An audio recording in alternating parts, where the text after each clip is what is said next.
નમસ્કાર. મારી આ યુટ્યુબ ચેનલ પર દરેક દર્શક મિત્રોનું ખૂબ ખૂબ હાર્દિક સ્વાગત. સોનોગ્રાફીમાં ડૉક્ટર બાળકનું વજન ઓછું છે તેવું જણાવે તો કેવો ખોરાક લેવો જોઈએ કે જેનાથી બાળકનું વજન વધી શકે. સૌ પહેલાં તો પ્રોટીન પાવડર 2 ચમચી સવાર સાંજ દૂધ સાથે લેવો જોઈએ. બાળકનું વજન વધારે ઓછું હોય તો પ્રોટીન પાવડર 3 વખત પણ લઈ શકાય. સોયાબીનના બિસ્કિટ પણ લેવા જોઈએ.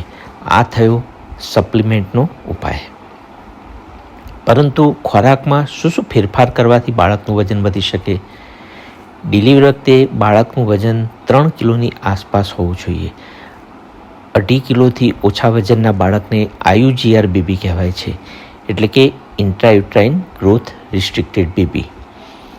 પ્રેગ્નન્સીમાં જેટલો હાઈ પ્રોટીનવાળો ખોરાક લેવામાં આવે તેટલું બાળકનું વજન વધશે. તો આ હાઈ પ્રોટીન ખોરાકમાં શું આવે તે જોઈએ. સૌથી પહેલું દૂધ. દૂધમાં કેલ્શિયમની સાથે સાથે પ્રોટીન પણ હોય છે. ઘણી માતાઓ કહેતી હોય છે કે એમને દૂધ પીવાનું પસંદ નથી, પણ દૂધ એ જરૂરી છે. એને પ્રોટીન પાવડર સાથે કે બોર્નવિટા સાથે પણ લઈ શકાય. દૂધની બનાવટ જેવી કે દહીં, છાશ, પનીર, માખણ પણ લઈ શકાય, જેમાં પ્રોટીનની સાથે સાથે કેલ્શિયમ અને બીજા ન્યુટ્રિયન્ટ પણ હોય છે, જેનાથી કમર અને પગનો દુખાવો પણ ઓછો રહેશે, જેનાથી બાળકના હાડકાં અને દાંત મજબૂત થશે. ડિલિવરી પછી બ્રેસ્ટ મિલ્ક પણ સારું આવશે. દરરોજ ઓછામાં ઓછું 2 ગ્લાસ દૂધ પીવું જોઈએ. બીજી ટિપ્સ છે, તમે નોન વેજીટેરિયન હોય તો દરરોજ 2 એગ્સ લેવા જોઈએ.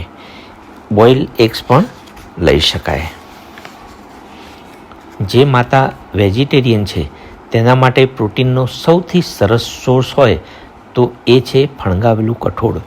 પલાળેલા મગ, ચણા કે બીજું કઠોળ સલાડ સાથે, રાઈસ સાથે કે શાકમાં મિક્સ કરીને પણ લઈ શકાય. ભેળ બનાવીને પણ લઈ શકાય. ફણગાવેલું કઠોળ એ પ્રોટીનનો સૌથી ઉત્તમ સોર્સ છે. નોન વેજીટેરિયન માટે બોઇલ્ડ ચિકન અને ફિશ એ પ્રોટીનનો સારો સોર્સ છે. એમાં એન્ટીઓક્સિડન્ટ પણ હોય છે. ફિશમાં વિટામિન E છે, જે બાળકની આંખો માટે પણ સારું છે. બીજો ઉપાય છે પ્રોટીનનો ડ્રાયફ્રૂટ્સ. તો માતા એ ફરજિયાત ડ્રાયફ્રૂટ્સ લેવા જોઈએ. ઘણી વખત એવી ખોટી માન્યતા હોય છે કે ડ્રાયફ્રૂટ ગરમ પડે, પણ સાચું એ છે કે ડ્રાયફ્રૂટ પ્રોટીનનો સારો સોર્સ છે, એટલે લેવા જ જોઈએ. એમાં એન્ટીઓક્સિડન્ટ પણ હોય છે, એટલે રોજ 1 મુઠ્ઠી ભરીને ડ્રાયફ્રૂટ લઈ શકાય. અને જો ડ્રાયફ્રૂટને પલાળીને લેવામાં આવે તો એનું પાચન પણ સારી રીતે થાય છે. તો બતાવ્યા એ નાના ઉપાયથી બાળકનું વજન વધવામાં મદદ થશે. એટલે પ્રેગ્નન્સીના પહેલા દિવસથી જ હાઈ પ્રોટીન ડાયટ લેવો જોઈએ, જેનાથી બાળક તંદુરસ્ત આવશે, માતાનું વજન પણ સારું આવશે અને માતાની હેલ્થ પણ સારી રહેશે. ધન્યવાદ.